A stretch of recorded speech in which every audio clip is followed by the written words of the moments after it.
நேற்று இரவு மீனவர்கள் அனைவரும் அந்த மீன்களை பிடிக்க செல்வதற்காக ஒரு படகில் 6 மீனவர்கள் தொடர்ந்து பயணித்துக் கொண்டிருக்கிறார்கள். இலங்கையினுடைய எல்லையை தொட்டு விட்டதாக இலங்கை கடற்படை அதிகாரிகளால் துப்பாக்கி சூடு மற்றும் குண்டுமலை பொழிவதற்கான அந்த அறிகுறிகள் தோன்றியிருக்கிறது. குண்டுமலை பொழிவுகளும் நடைபெற்றிருந்தது. அதனுடைய விளைவுகளாக ஒருவர் தோள்பட்டையில் பலத்த காயம் ஏற்பட்டு அந்த சம்பவ இடத்திலே சுருண்டு விழுந்தார். சற்றினும் எதிர்பார்க்காத 21 வயது இளைஞர் பிரிஜோ என்பவரும் கூட தொண்டையில் குண்டுபட்டு அந்த படகினிலே துடிதுடித்து இறந்து போனார். இதனை அடுத்து அந்த ராமேஸ்வரம் கடற்கரை பகுதியில் உள்ள அவர்களுடைய உறவினர்களுக்கு தகவல் கொடுக்கப்பட்டது. விரைந்து வந்த எஸ்பி மணிவண்ணன் அதாவது இறந்து போனவரை ராமேஸ்வரம் அரசு மருத்துவமனையில் வைத்து உடற்கூராய்வு பணி நிறைவு பெற்ற நிலையில் இன்று அந்த உடலை தங்களது உறவினரிடம் ஒப்படைப்பதற்கான பணிகள் நடைபெற்றுக் கொண்டிருந்தது.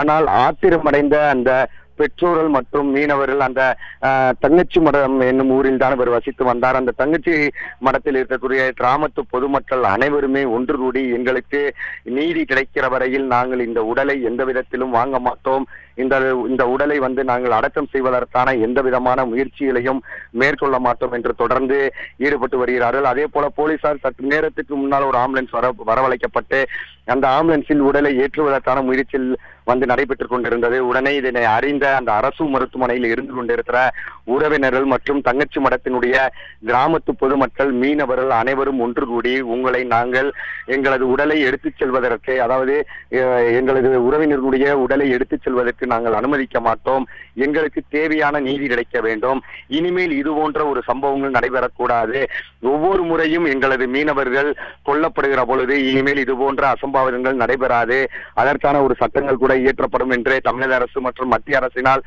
சொல்லப்படுகிறது. ஆனால் அது வார்த்தையாகத்தான் இருக்கிறதே தவிர எங்களது உயிரை பாதுகாப்பதற்கான முயற்சியில் எந்த விதத்திலும் அரசுகளும் எடுப்பது கிடையாது. ஒரு உயிர் பலி ஏற்படுகிற சமயத்தில் காவல்துறை அதிகாரிகள் எங்களை எப்படியாவது சமரசம் செய்து அந்த உடலை அடக்கம் செய்வதற்கான முயற்சிகளை மட்டும் செய்துவிட்டு நீங்கள் செல்வதோடு நாங்கள் இந்த முறை அந்த மாதிரியான தவறுகளுக்கு நாங்கள் அனுமதிக்க மாட்டோம், எங்களுக்கு முறைப்படியான நீதி விசாரணை மற்றும் அரசினுடைய சார்பில் அவர்கள் வேற என்னென்ன எதிர்பார்க்கிறார்கள் என்பதற்கு முதற்கட்டமாக அவர் பிறந்து வளர்ந்த அந்த தங்கச்சி மடை கிராமத்தில் அனைத்து சங்க மீனவர்களுடைய கூட்டம் தற்சமயம் நடைபெற்று வருகிறது.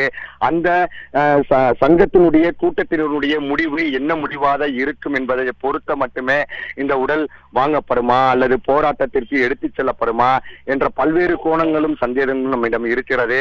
இருப்பினும் கூட இங்கே திரு மணிவண்ணன் எஸ்பியினுடைய தலைமையில் ராமேஸ்வரம் நகராட்சி அரசு மருத்துவமனையில் அங்கேதான் அவருடைய இறந்து போன அந்த திரையிடம் வைக்கப்பட்டிருக்கிறது. அங்கு இருந்து அந்த தங்கச்சி மடம் வரை கிட்டத்தட்ட 500க்கும் மேற்பட்ட போலீசார் பாதுகாப்பு பணியில் ஈடுபட்டு வருகின்றனர். இவர் இறந்ததை அறிந்து சக மீனவர்கள் மற்றும் அலை கோபுரத்தின் மீது ஏறிக்கொண்டு எங்களுக்கு சரியான நீதி கிடைக்கிற வரையில் அந்த இறந்து போன மீனவனுக்கும் அந்த மீனவனுடைய குடும்பத்திற்கும் சரியான நீதி மற்றும் நிதி தமிழக அரசு மற்றும் மத்திய அரசு அறிவிக்கிற வரையில் நாங்கள் அலைகோபுரத்தில் இருந்து இறங்க மாட்டோம்.